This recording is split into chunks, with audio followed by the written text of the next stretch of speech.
Hi friends, ഞാനിന്ന് നിങ്ങളുമായിട്ട് share ചെയ്യാൻ പോകുന്നത് എല്ലാ വീട്ടമ്മമാർക്കും വളരെ യൂസ്ഫുള്ളായ നല്ല അടിപൊളി ടിപ്സുകളുമായിട്ടാണ്. അപ്പോൾ വീഡിയോ സ്കിപ്പ് ചെയ്യാതെ കാണുക, ചാനൽ സബ്സ്ക്രൈബ് ചെയ്യാതെ കാണുന്നവരുണ്ടെങ്കിൽ പ്ലീസ് ഒന്ന് സബ്സ്ക്രൈബ് ചെയ്ത് സപ്പോർട്ട് ചെയ്യാനും കൂടി മറക്കരുത്. അപ്പോൾ നമുക്ക് ഫസ്റ്റ് ടിപ്പിലോട്ട് നടക്കാം. അപ്പോൾ നമ്മളിതേപോലെ സോപ്പ് പൊട്ടി കുളിക്കാനൊക്കെ ഉപയോഗിച്ചതിന് ശേഷം സോപ്പ് ഇരുന്നിട്ട് അലിഞ്ഞ് സോപ്പ് പൊട്ടിയും ചീത്തയാകും. അതേപോലെ ആ സോപ്പ് പൊട്ടി വെക്കുന്ന ഭാഗത്തെല്ലാം വൃത്തികേടാവും. അപ്പോൾ അതേപോലെ ഒന്നും ഇല്ലാതിരിക്കണമെങ്കിലും നമ്മൾ നല്ല 2 റബ്ബർ ബാൻഡ് ഇതേപോലെ ഒന്ന് ഇട്ട് കൊടുക്കുക. അപ്പോൾ ക്രോസ് വേണമെങ്കിൽ ഒരെണ്ണം ഇട്ട് കൊടുക്കാം കേട്ടോ. അപ്പോൾ ഞാൻ 2 എണ്ണം മാത്രമേ ഇട്ട് കൊടുക്കുന്നുള്ളൂ. അതിന് ശേഷം നമ്മൾ ഈ സോപ്പ് ഇതിൻ്റെ പുറത്ത് വെക്കുകയാണെങ്കിൽ ആ വെള്ളമെല്ലാം വാർന്ന് എപ്പോഴും സോപ്പ് നല്ല ഡ്രൈ ആയിട്ട് തന്നെ ഇരിക്കും. അപ്പം സോപ്പ് അലിഞ്ഞു പോകത്തുമില്ല.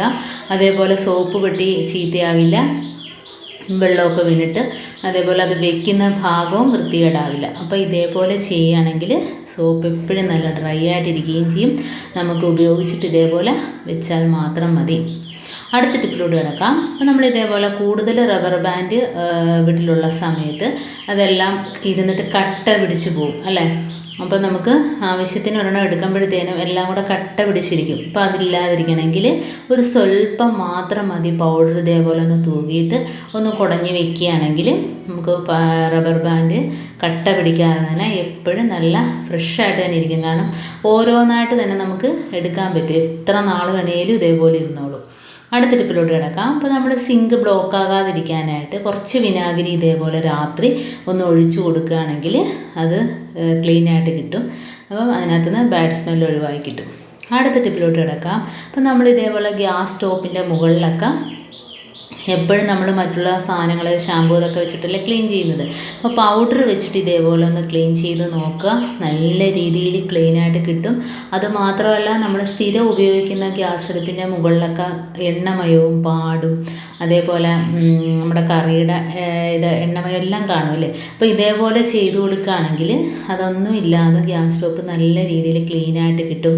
അതുമാത്രമല്ല, ഗ്യാസ് ട്യൂബിനകത്തൊക്കെ ഉറുമ്പൊക്കെ കൂട്ടുകയാണെങ്കിൽ നമുക്ക് ഗ്യാസ് കത്തിക്കുമ്പോഴത്തേനും ബർണറിനകത്ത് നിന്ന് മഞ്ഞ കളറിലൊക്കെ തീ വരാനൊക്കെ ചാൻസ് ഉണ്ട്. അത് മാത്രമല്ല, ഗ്യാസ് ഒരുപാട് നഷ്ടമാകും. അപ്പം ഇതേപോലെ ചെയ്യുകയാണെങ്കിൽ എന്നിട്ട് നമ്മുടെ ഗ്യാസ് അടുപ്പിൻ്റെ 4 ഭാഗത്തും കുറച്ച് പൗഡർ ഇട്ട് കൊടുക്കുക, കാലിൻ്റെ.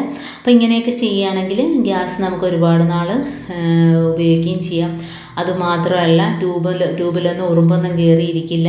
ബർണർ നല്ല രീതിയിൽ കത്തുകയും ചെയ്യും കണ്ടോ. അപ്പോൾ എത്ര പഴകിയ സ്റ്റൗവാണേലും ഇതേപോലെ നല്ല രീതിയിൽ കത്തും. ഇപ്പോൾ നല്ല പഴക്കമുള്ള സ്റ്റൗവാണിത് ഞാനിപ്പോൾ കാണിച്ചത്. ഇനി നമുക്ക് അടുത്ത ടിപ്പിലോട്ട് കിടക്കാം. അപ്പോൾ നമ്മൾ ഗ്യാസ് ബർണർ ക്ലീൻ ചെയ്യുന്നതിന് നമുക്ക് ഇതേപോലെ കുറച്ച് വിനാഗിരി എടുക്കുക. വെള്ളമൊന്നും ഒഴിക്കരുത്. ഇതിനകത്ത് നമുക്ക് കുറച്ച് ബേക്കിംഗ് പൗഡറും കൂടി ഇട്ട് കൊടുക്കാം. അപ്പോൾ നമുക്ക് നല്ലൊരു സൊല്യൂഷനായിട്ട് കിട്ടിയിട്ടുണ്ട്. അപ്പോൾ ഇത് മാത്രം മതി നമുക്ക് ബർണർ ക്ലീൻ ചെയ്യുന്നതിനായിട്ട്. അപ്പോൾ നമ്മൾ ബർണറൊക്കെ തുറന്നെടുക്കാൻ ബുദ്ധിമുട്ടുണ്ടെങ്കിൽ ഗ്യാസ് അടുപ്പിൽ നിന്ന് ബർണർ ചിലത് നല്ല ഫിറ്റായിട്ടിരിക്കും, തുറന്നെടുക്കാനൊക്കെ ബുദ്ധിമുട്ടായിരിക്കും അല്ലേ. അപ്പോൾ ഇതേപോലെ കത്തിയോ കമ്പിയിലോ ഇതേപോലെ ആ വെള്ളമൊന്ന് തൊട്ടിട്ട് ബർണർ ഇതേപോലെ പെട്ടെന്ന് തന്നെ നമുക്ക് തുറന്നെടുക്കാൻ പറ്റും. ഉണ്ടോ, ഇതേപോലെ ഇളക്കിയെടുക്കാം. അതിനുശേഷം ഈ ബർണറിനകത്ത് നമുക്ക് കുറച്ച് ഈ ഒരു സൊല്യൂഷൻ ഒഴിച്ചു കൊടുക്കാം. കാരണം വിനാഗിരിയും ബേക്കിംഗ് പൗഡർ മാത്രമാണ്. ബേക്കിംഗ് പൗഡർ ഇല്ല എങ്കിൽ ബേക്കിംഗ് സോഡ വേണമെങ്കിലും ചേർത്ത് കൊടുക്കാം.